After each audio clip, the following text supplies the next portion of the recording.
Trouxe minha medalha de ouro aqui e eu fui campeã brasileira aí pela segunda vez no jiu-jitsu sem kimono. Fiquei muito feliz, né? Foi nesse último final de semana. Eu tô olhando aqui para essa medalha com muita felicidade mesmo, porque tudo que eu fiz na minha preparação para poder alcançar esse objetivo, eu fiz com dedicação e consegui alcançar, né? Tô feliz, de verdade. E hoje eu vou compartilhar com vocês 6 estratégias que eu fiz aí durante a minha preparação que me ajudaram a alcançar esse ouro. Se você ainda não me conhece, meu nome é Flávia Távora, eu sou psicóloga clínica e do esporte e também sou atleta de jiu-jitsu. E aqui no YouTube e lá no meu Instagram eu faço conteúdos para você fortalecer a tua mente, não só dentro do esporte, como fora dele também. E vamos lá, né? Sem mais delongas, falei que eu vou trazer as estratégias mentais aí que me ajudaram a alcançar esse ouro. Estou muito feliz. É bom, né, quando a gente ganha. Ganhar é muito bom, né? Mas vamos lá. Primeira estratégia que eu usei foi a visualização. Inclusive, eu coloquei 2 vídeos lá no meu Instagram que eu falo de maneira bem rápida e resumida sobre essas estratégias. E aqui no YouTube eu vou dar uma aprofundada para ver se você consegue, para ver se eu consigo te ajudar, na verdade, e você consiga praticar também, porque são práticas durante a tua preparação. Então vamos lá, a visualização. Eu tenho um vídeo aqui no YouTube que eu falo sobre a visualização, mas a visualização para esse campeonato, eu comecei a visualizar exatamente como eu explico no vídeo. Eu não fico fantasiando e só tentando visualizar o resultado, a vitória, meu braço levantado, as coisas boas que eu quero que aconteçam. Claro que eu visualizo isso também, mas a visualização é meio que uma imaginação estruturada, né, para você ensaiar aquilo que você vai fazer na competição. E por mais que às vezes não aconteça aquilo que a gente espera que aconteça, ou coisas que a gente tenha visualizado não aconteçam, pelo menos quando você aprende a visualizar, você consegue com que aquele momento de competição não seja uma novidade para você. Ou seja, você tem que aprender a visualizar as sensações que você tem, as coisas que você quer fazer, as coisas que... Eu tô fechando o olho aqui, porque toda vez que eu começo a praticar a visualização, por eu já ter treinado bastante a visualização, eu consigo imaginar. E uma das coisas que eu imagino muito, assim, sou eu pisando no tatame. Eu sinto o tatame lá no meu pé, assim. Tem aquele friozinho na barriga quando eu penso em competição. Então, assim, visualizar é justamente isso. É você imaginar o cenário, mas de uma maneira estruturada, a ponto da tua cabeça achar que você, de fato, está ensaiando para aquele momento que você vai. Lembra quando a gente estava na escola que a gente ensaiava antes de uma apresentação, antes de alguma dança, antes de alguma coisa? É a mesma coisa, só que a gente vai ensaiar na parte mental. E assim, não é pra gente ficar fazendo fanfic na nossa cabeça de coisas inimagináveis que a gente não consiga fazer, que a gente nunca fez. Foi o que eu falei, é você imaginar tudo aquilo que você faz, é você imaginar as tuas sensações, os sentimentos, aquilo que você quer sentir. Imaginar sim a vitória, porque é bom a gente ensaiar até a vitória também, mas a gente precisa colocar em partes essa visualização. E o que faz parte da visualização também, que até eu falo lá no vídeo de visualização, é que quando você está bem consigo mesmo, quando você está bem de cabeça, você consegue enxergar os potenciais problemas que podem acontecer e uma solução para esse problema. Eu faço isso principalmente, uma das dificuldades das pessoas no jiu-jitsu é justamente, às vezes, trocar em pé, né, lutar em pé, porque o jiu-jitsu é muito chão também. E eu vejo isso até com as minhas alunas também. Só que eu enxergo isso também na minha visualização. Quando eu vou visualizar, eu até posso visualizar eu tomando uma queda, mas eu também me visualizo correndo atrás para não ficar desestabilizada quando acontecer essa queda. Porque assim, por mais que eu tome uma queda ali no começo da luta, são só 2 pontos que eu levei. Então, tem luta pela frente. Então, eu tento visualizar isso também, mas foi o que eu falei, você precisa estar bem de cabeça para você conseguir enxergar essas soluções. Então, a primeira estratégia foi a visualização. A visualização estruturada, vamos colocar assim. E deu certo, tá? Porque eu visualizei a queda que eu queria fazer inúmeras vezes, inclusive no dia, e eu consegui colocar ela em prática no dia da competição. Só que antes de eu visualizar eu fazendo a queda, eu visualizei várias coisas antes. Então, tenha isso em você, vai lá no vídeo que eu coloquei, vou deixar o card dele por aqui, que eu coloquei aqui no YouTube, e espero que te ajude. E vamos aí para a segunda estratégia, né, que é a escrita. Num dia antes de eu competir, eu escrevi na minha agenda exatamente isso aqui que eu vou ler para vocês. Oi, Flávia, amanhã é dia de guerra. Dia de dar o seu melhor, de sair na mão, acreditar em você e no seu jogo. Você vai ser campeã. Escrevo isso com frio na barriga e muitos sentimentos e pensamentos positivos. Eu vou ser campeã às 17h30. 17h30 era o horário que estava previsto da minha luta. E, cara, o que eu vejo aqui, principalmente agora falando para vocês? Quando você escreve algo, você tira da tua cabeça, você tira de dentro, você tira do campo abstrato, e você coloca aqui nesse plano real. E isso é bom, porque faz com que você organize a tua mente, que você está tirando de dentro para fora, você está colocando numa parte visual. Mas o principal disso é você ter intenção naquilo que você quer fazer, naquilo que você faz, naquilo que você escreve. Isso aqui, quando eu escrevi, vocês viram que eu coloquei aqui, olha, eu escrevi isso com frio na barriga e muitos sentimentos e pensamentos positivos. Cara, é justamente isso, é intencionalidade naquilo que eu queria fazer. De verdade, eu não estava querendo dar espaço para nada de ruim. Então, quando você tem isso, quando você tem intenção, quando você põe intencionalidade nas coisas que você faz, parece que tudo gira ao teu favor. E quando você escreve, foi o que eu falei, você tira do campo abstrato, você tira do campo da tua cabeça, você coloca num campo visual, você coloca aqui no mundo real. Então fica mais fácil se organizar o caos que está acontecendo, principalmente aqui dentro.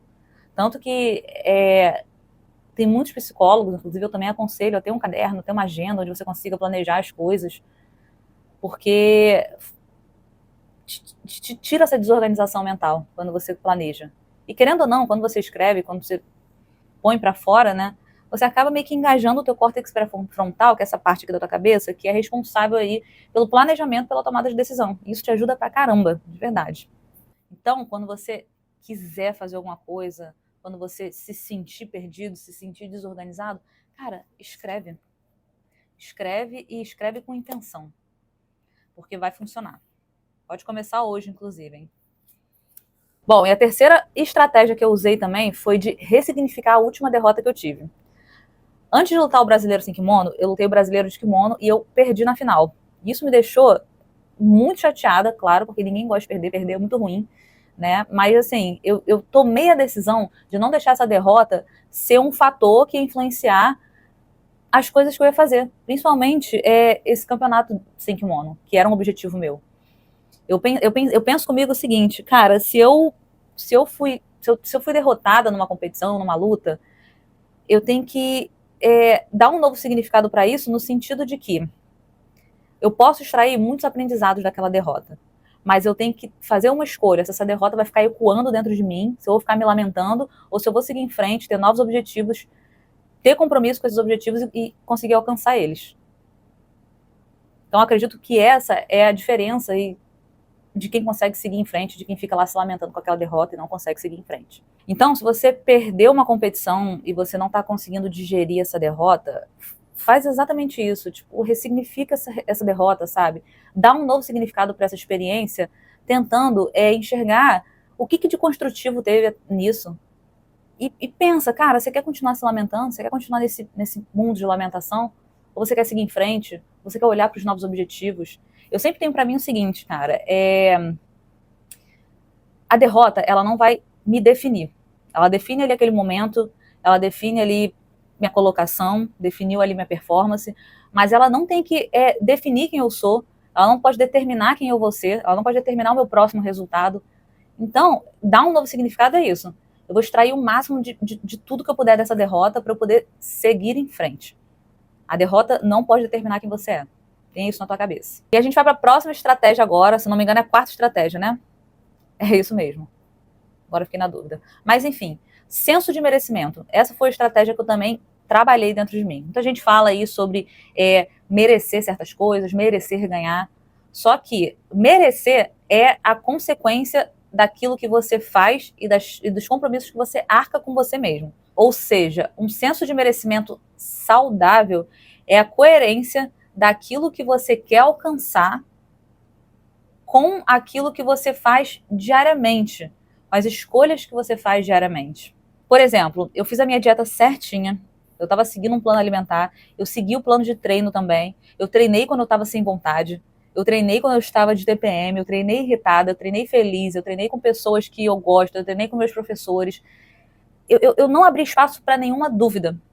E isso faz com que o senso de merecimento, ele se torne coerente com aquilo que você quer alcançar. E aí vem justamente isso dentro de você, de tipo assim, cara, eu mereço ganhar. Mas eu não mereço ganhar só por merecer. Eu mereço porque eu fiz as escolhas certas dentro da minha preparação, eu me preparei. Então foi o que eu falei, cara, tudo que você faz na tua vida, tudo aquilo que você alcança, todo o objetivo que você alcança, é justamente as consequências de tuas escolhas diárias. E o senso de merecimento, ele nasce disso também. Ele vai ser a consequência das tuas escolhas. Então, quando você Inclusive, vou te falar, eu falo isso até em algum vídeo também. Quando você se propõe a fazer algo e você arca com aquele algo, e você arca com as consequências, e você cumpre com aquilo que você se promete, cara, você não dá abertura para essas dúvidas e você não dá abertura para a insegurança. E isso vai fortalecer a tua confiança. Então, isso me ajudou a alcançar também esse ouro nesse campeonato. Trabalhar o meu senso de merecimento a partir das coisas que eu fazia, das coisas que eu ia me propondo a fazer, dos compromissos que eu arcava comigo mesmo. Então, começa a pensar sobre isso também. Começa a pensar se você está trabalhando isso dentro de você, se você não está dando abertura para nenhum tipo de insegurança e dúvida que surja dentro de você. A próxima estratégia que eu usei foi o foco na parte positiva. Mas, vamos falar sobre isso aqui, né? Porque eu sei que é clichê a gente falar assim, pô, pensa em coisa positiva, vai lá e pensa que você vai fazer isso, vai lá e joga alguma coisa positiva na tua cabeça. Só que, cara, a nossa cabeça ela já é muito tendenciosa a ficar olhando mais para as partes negativas. Então, você focar num lado positivo é você escolher aonde você vai direcionar a tua cabeça. Porque, assim, se eu tô num dia ruim, né, TPM, e aí eu começo a focar em coisas ruins. Eu vou dar um exemplo aqui muito, muito melhor do que esse que eu vou dar agora, que eu ia dar agora. Teve uma vez que eu fui treinar, acho que foi na semana pré-competição desse Campeonato Brasileiro, e eu treinei muito mal. Eu treinei mal porque, primeiro, eu tava desanimada, tava cansada, tava desanimada e eu tava de TPM, sabe? Aquela TPM que tu fica irritada. Os homens não vão saber disso, mas a mulher sabe como é que é. Tipo assim, você fica irritada com qualquer coisa que você quer. E eu ainda tava fazendo a dieta também, então, tipo assim, eram muitas coisas. Aí volta aí no senso de merecimento aí que eu falei, né? Segui tudo direitinho. Mas eu não deixei a minha cabeça ficar me. Como que eu posso dizer? Me negativando porque eu tinha feito um treino ruim. Porque eu fiz uma série de treinos bons, eu fiz uma preparação muito boa, eu trabalhei meu senso de merecimento justamente para, quando chegasse nesse momento, eu não ficasse me negativando. E aí eu caio nessa parte do foco, né, da gente pensar no lado positivo, porque isso também é treinável, sabe? Se eu passo por inúmeras coisas boas e eu passo por uma ruim e eu foco só naquela coisa ruim, isso significa que meu foco sempre vai ficar direcionado para o lado ruim. Eu sempre vou ficar focando na parte negativa. Só que isso é treinável, foi o que eu falei, cara, eu tive um treino péssimo, mas isso não vai ficar, tipo, definindo ali minha preparação. Aquele treino péssimo não vai ser a definição de toda a minha preparação de tudo que eu fiz. Então eu comecei a focar no lado positivo, comecei a focar comecei a direcionar o meu foco para o lugar certo, que era pro lado positivo. Cara, isso ajuda demais. Mas foi o que eu falei, cara, o foco, ele é treinável. Se você faz uma coisa ruim e você fica só focando naquilo, você já está trabalhando o teu foco pro lado negativo. Mas se você foca no lado positivo das coisas, isso sem aquela positividade tóxica, tá? É olhar o lado positivo das coisas que você tá fazendo, sabe? Não precisa, tipo assim, dei um treino super bom, vou ficar só focando nesse treino. Não, foi o que eu falei, trabalhar o senso de merecimento a ponto de você enxergar essas coisas positivas também, quando uma coisa às vezes sai do teu controle. Então isso é muito importante também, você trabalhar a tua, na verdade não trabalhar a tua positividade, eu ia falar isso, mas não é isso. É você trabalhar o teu foco, direcionar ele para um lado positivo, principalmente numa semana pré-competição, principalmente quando você está se preparando para um dia importante. Então, aprenda a direcionar o teu foco para um lado bom, para um lado positivo, para um lado que você está fazendo coisas boas para você e para tua preparação. E veja bem aqui, não é sobre você ser alienado e você ficar ignorando tudo que está acontecendo, não, tá? É justamente você aprender a direcionar o teu olhar, a tua perspectiva e o teu foco, tá? Não se torne uma pessoa alienada, não fique ignorando tudo que está acontecendo. Só direciona o teu foco para as coisas que você quer fazer e para o teu objetivo. Porque quando você sabe o que você quer, quando você tem um objetivo, fica muito mais fácil de direcionar o teu foco. E a gente vai chegar aí na última estratégia que eu usei, que foi aprender a lidar com aquela autossabotagem na semana pré-competição. Cara, eu não sei se você passa por isso, mas eu passo por isso também. Inúmeras dúvidas e questionamentos começam a aparecer na minha cabeça, tipo, caraca, será que vai acontecer isso? Será que vai acontecer aquilo? Será que...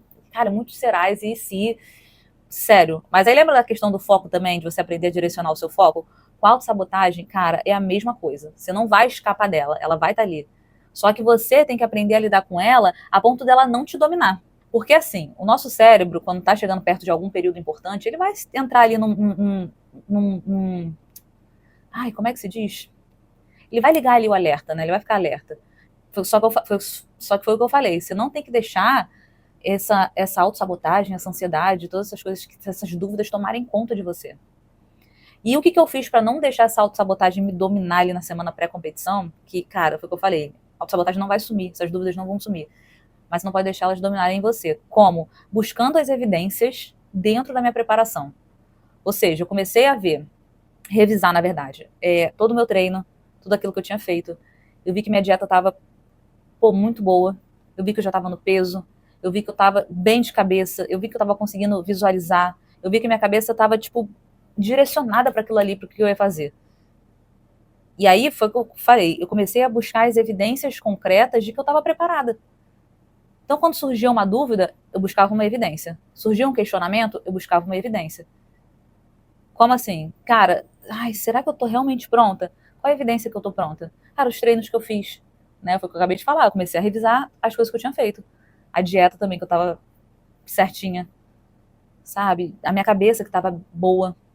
Aquela sensação de bem-estar quando alguém comenta da competição, que acontece muito, às vezes a pessoa fala da competição e tu começa a ficar nervoso. Só quando você tá bem, quando você tá preparado, a pessoa vai comentar e falar, cara, eu tô bem. Você vai responder genuinamente bem, sabe? De verdade. Então, assim, essas estratégias me ajudaram muito, né? Foram 6 estratégias. Foi a visualização, a parte da escrita intencional, foi eu focar aí no lado positivo das coisas, foi eu fazer as últimas derrotas que eu tive como um combustível, foi eu direcionar o meu foco e foi eu aprender a lidar com essa autossabotagem. Cara, será que foram 6 mesmo? Foram 5. Enfim, de qualquer maneira, eu espero que esse aprofundamento dessas estratégias mentais que eu usei para ser campeã brasileira te ajude também. Porque, assim, por mais que sejam coisas práticas e às vezes pareçam fáceis de falar, às vezes a gente precisa também de um acompanhamento. Por isso que é bom procurar um profissional da saúde mental, por isso que é bom ter alguém ali te acompanhando para te ajudar justamente a te direcionar, a ter clareza daquilo que você quer. Isso aqui, esse título que eu ganhei, não foi só um título qualquer. Foi, tipo, a prova de que eu realmente estava pronta para alcançar isso daqui. Só que tudo que você quer mudar na tua vida, tudo que eu mudei para ganhar esse título, começou de uma atitude aqui dentro da minha cabeça. E de usar essas estratégias que eu falei para vocês. Então, mais uma vez, eu espero que tenha ajudado. Comenta aqui se você gostou desse vídeo. Se tem alguma outra estratégia que você usa que te ajude também, que de repente posso até incluir nas minhas estratégias aqui. Não falei lá no começo, mas vou falar agora. Não se esqueça de se inscrever aqui no canal, deixar o teu like e ativar aí os sininhos, né, para você receber as notificações dos próximos vídeos. Me segue lá no Instagram, que eu faço conteúdos também para você fortalecer a tua mente.